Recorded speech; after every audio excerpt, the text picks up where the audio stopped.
Hey, this is Coach Sara Frenza here, and I'm going to show you how to weigh out your food.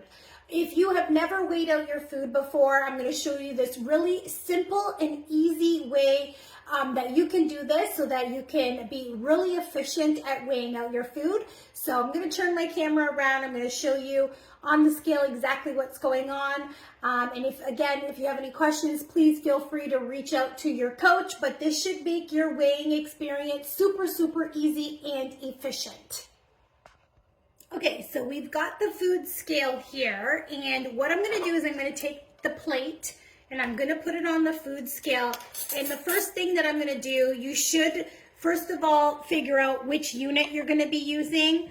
I don't want millimeters or milliliters. I don't want ounces. We are going to be weighing always in grams. So I'm set at grams over there. Next, the thing that I'm going to do is I'm going to hit the zero or tare function. What this is going to do is going to basically zero out the scale. Now, the first item that I'm going to weigh out is quinoa. So for me, I need about 100 grams of quinoa. So what I'm going to do is I'm going to weigh out the 100 grams of quinoa. Where are we at here? Okay, so we're at 106. We're just a little bit over. So I'm going to, we're at 97 now. All right, we're close to 100 grams of quinoa. Now, the next thing that I'm going to be weighing out is I made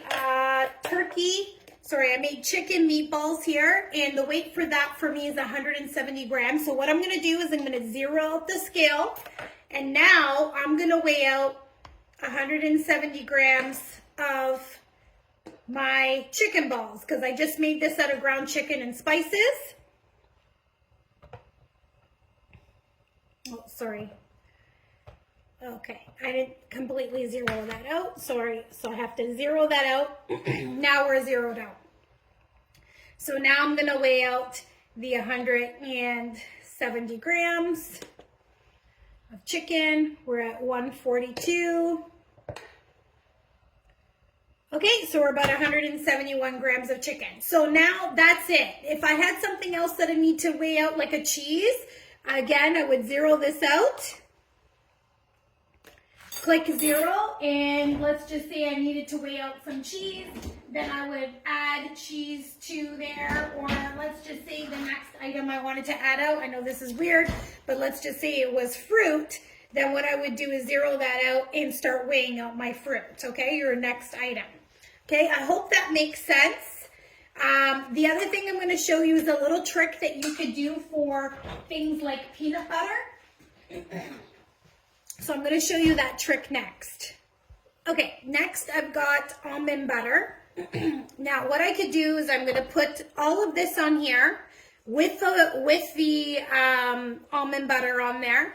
I'm going to zero this out. So instead of weighing this out separately, what I'm going to do is I've zeroed this out. I need about 15 grams of almond butter. So what I could do is just put it on the spoon, and we're at 13 grams. So I know that I just need a little bit more. Close enough. We're at 16 grams there. There we go. We're at 15 grams. And that's how you would do something like a peanut butter or a sauce instead of weighing it out separately. Okay, so use these tricks while you're weighing out your food. It'll make everything in your life a lot more easier, and you'll be able to weigh out your food a lot more efficiently.